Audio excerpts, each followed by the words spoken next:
Pertama-tama kita panjatkan puji kepada Allah Subhanahu wa taala bahwa pada sore hari ini dengan izin karunia dan iradahnya kita dapat bersilaturahim di tempat yang baik ini. Mudah-mudahan silaturahmi kita akan menambah tali ukhuwah Islamnya di antara kita semuanya dan akan mendapatkan rahmat Allah Subhanahu wa taala. Dan mudah-mudahan pertemuan kecil ini setiap pekan akan menjadi asbab menangnya umat Islam di Indonesia. Takbir. Hadirin rahimakumullah, memang sengaja GMJ setiap pekan mengadakan kajian ini dalam rangka kita mengecas keimanan kita dengan satu harapan, dengan tiap pekan kita mengadakan kajian, keilmuan kita bertambah, keimanan kita bertambah, dan insya Allah semangat kita untuk berjuang menegakkan agama Islam insya Allah akan semakin kuat. Hadirin rahimakumullah, ya pada hari ini tema kita adalah apa tema kita hari ini? Ayat suci di atas ayat konstitusi. Ya, karena kita ketahui hari ini yang ada di dunia itu ada ayat suci, ada juga ayat buatan manusia, ayat konstitusi. Cuman terkadang masih terbolak-balik orang. Ayat suci di bawah ayat konstitusi. Nah, ini sering terjadi.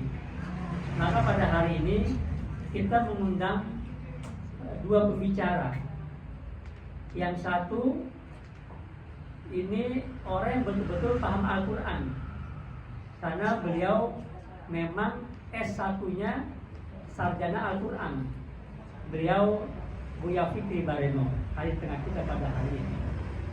Kemudian satu orang lagi kita undang yang keahliannya adalah ayat konstitusi. Ya, beliau pakar hukum, bahkan bukan pakar lagi. Kalau pakar cuma sifatnya teori. Beliau ini pendekar hukum, karena terjun ke lapangan.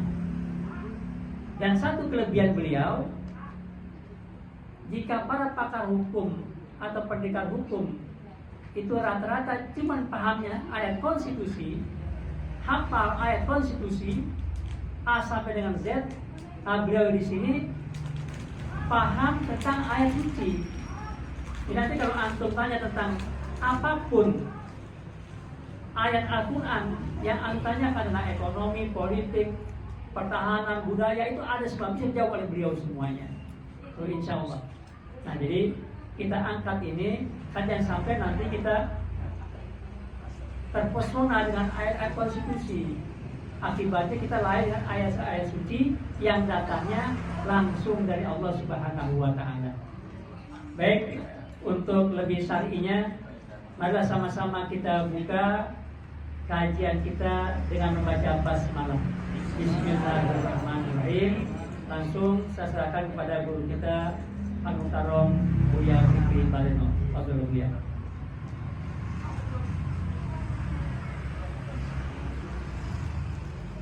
Assalamualaikum warahmatullahi wabarakatuh.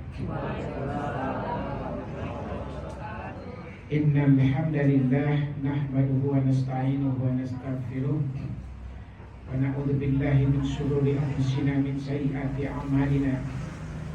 May yahdihillahu fala mudilla lahu wa may yudlil fala hadiya lahu.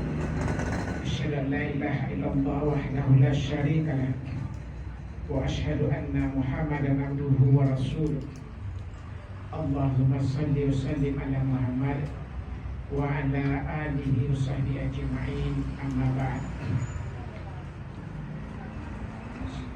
Syukur alhamdulillah kita panjatkan kehadiran Allah Subhanahu wa taala, karena pada hari Ahad yang bagus ini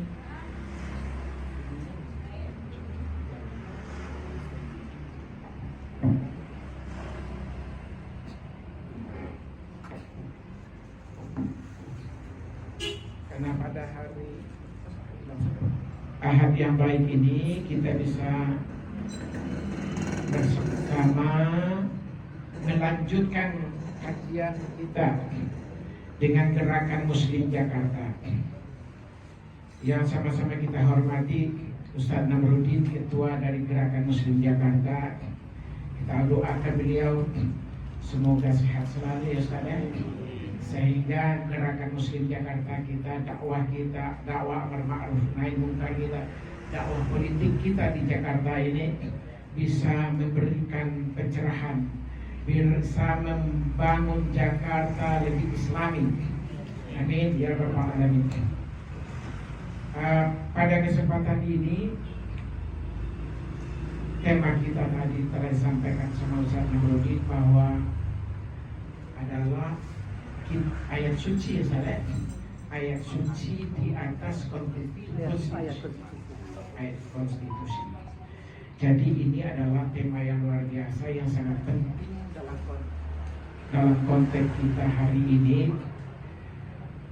Karena apa? Karena meskipun kita Islam 90% di negeri ini, kita masih berada di pinggir-pinggir kehidupan. Mungkin Bu Haji dibelikan baterai. Minta tolong anak-anak Andre atau siapa bisa beli baterainya di warung Jepang. Hilang ya.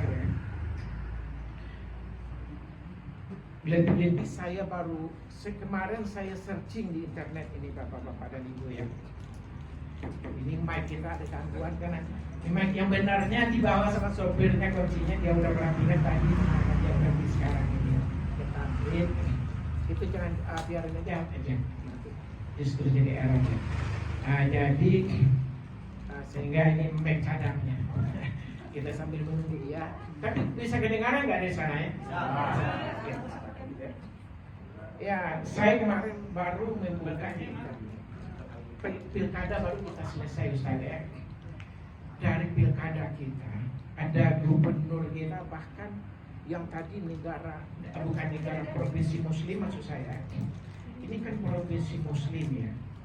Ya, Gubernur Maluku Utara itu juga dimenangkan sama orang Kristen. Yang pertama saya mendapat dari kiriman dari salah seorang sahabat kita tentang pilkada kita baik provinsi maupun kabupaten dan kota. Jadi ini sudah ada, saya baru sempat 8 mencatat kemarin. Saya buka, saya teliti. Jadi sebahagian dari kabupaten yang baru ini ada Islam yang 90%, ada yang 75%, ada yang 92%.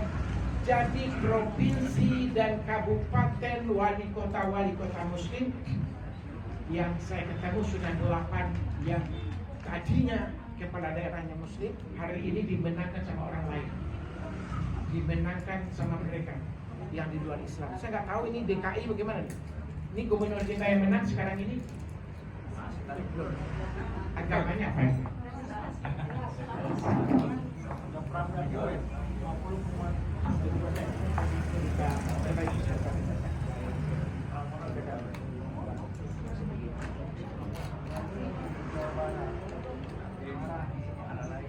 Satu aja agak lumayan suaranya. Dari 8 kabupaten dan gubernur dan kota media.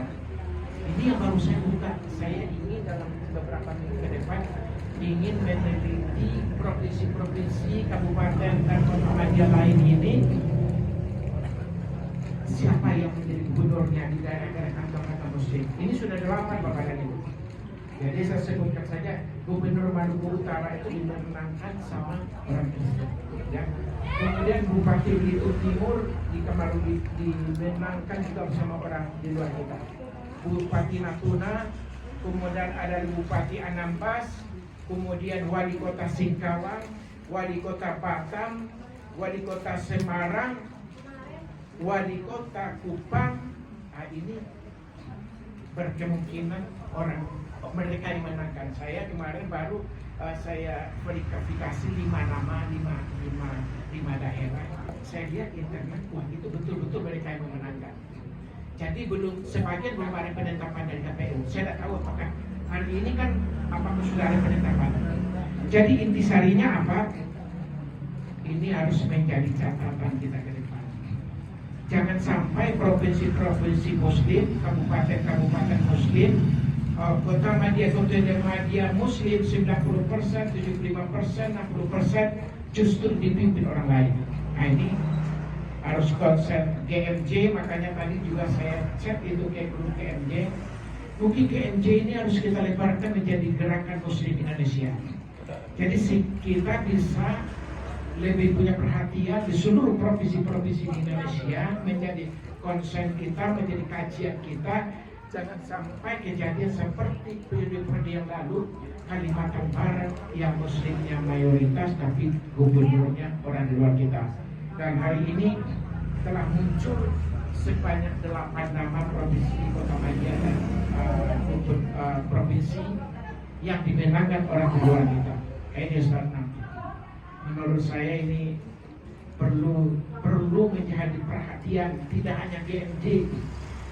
Saya telah kepada tokoh-tokoh, saya sudah ada cek juga sedikit, tapi mereka tidak ada respon. Bukan kita anti dengan agama lain, kalau di Bali daerahnya mungkin Hindu juga banyak, silakan mereka yang Hindu menjadi gubernur, silakan. Tapi kalau di kantong-kantong Muslim, di Kota Madinah Muslim, di Kabupaten Muslim, di Provinsi Muslim, dipimpin sama orang luar kita, kalau ini yang kita pesankan, saya rasa ini hal yang paling wajar. Justru kita sangat aneh kalau kita Muslim 90%, kita tidak punya keinginan provinsi, kabupaten, bupati kita, wali kota kita, Kota Madinah kita dipimpin sama orang Muslim. Jadi kita bukan rasis menurut saya. Ini bukan juga sikap anti dengan agama lain juga. Ini tentunya kita sebagai bangsa kita harus ada kearifan secara proporsional. Kalau di DKI Jakarta Islamnya 90%, sangat wajar dipimpin sama orang Islam. Tapi kalau mungkin di mana ya, saya belum melihat berapa Muslimnya Nusa Tenggara Barat atau Timur, siapa yang Kristen? Timur ya kan? Kalau di sana dimenangkan juga sama orang di luar kita, itu masih masuk akal. Jadi kalau di provinsi yang Islamnya 92% tapi menang orang di luar kita ini tokoh-tokoh Islamnya, aktivis Islamnya, Pak Islamnya kemana, ngapain aja gitu kan. Jangan sampai kita dibodoh-bodohin secara politik gitu sama orang-orang di luar kita. Menurut saya ini penting nih Bapak. Inilah mungkin ya, kita memaknai bahwa ayat suci harus di atas ayat konstitusi. Al-Quran harus di atas konstitusi kita. Kalau saya baca ya dengan Pancasila dan Undang-Undang Dasar 45, kita tadaburi, itu menurut saya tidak ada satu pasal pun yang bertentangan dengan konstitusi kita, dengan Al-Quran dan Sunnah kita. Jadi Undang Dasar 45, Pancasila itu sangat-sangat jelas adalah dilahirkan oleh tokoh-tokoh Islam, sehingga dia adalah merupakan cerminan terjemahan daripada ayat suci. Jadi kalau periode tahun 80-an kita juga mendengarkan beberapa banyak tokoh-tokoh Islam kita, aktivis kita yang menolak dengan azas tunggal. Mungkin karena tadabur kita terhadap konstitusi dan Pancasila kurang, sehingga kita tidak memaknai itu bahwa adalah refleksi, bahwa itu adalah penjabaran daripada kitab suci kita. Jadi kalau bangsa ini sudah komit saja dengan Pancasila dan Undang Dasar 45, menurut saya kita harus Islam. Karena setiap pasal kita buka, kita tadaburi, kita periksa, ternyata itu loh ayat-ayat demi ayatnya. Ditambah lagi dengan Pancasila yang 5 ayat itu semuanya adalah merupakan penjabaran daripada ayat-ayat Al-Quran. Jadi ini memang harus kita sebagai umat Islam yang membentengi, jangan sampai pula kita yang diadu. Pada di awal-awal Jokowi kan ada kelompok-kelompok saya Pancasila, saya Indonesia, saya Pancasila. Yang paling Indonesia itu adalah, yang paling Pancasila itu ya kita umat Islam. Karena yang mendirikan republik ini adalah para pendahulu kita. Mereka dari masjid, dari pesantren, dari surau-surau, dari masjid-masjid diserukan untuk melawan Belanda itu. Nah, jangan sampai justru kita umat Islam yang dianggap orang yang paling anti Pancasila. Nah, ini perlu menurut saya ya. Itu mungkin sebagai pengantar dari saya. Kali ini saya akan masuk kepada lanjutan daripada kajian kemarin.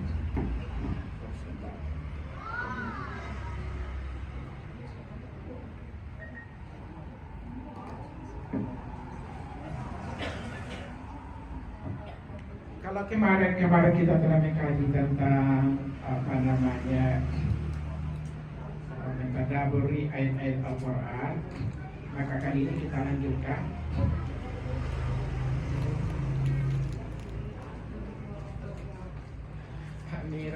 Amira ini mana nih? Ini bapak nggak ketemu sini. Coba carikan.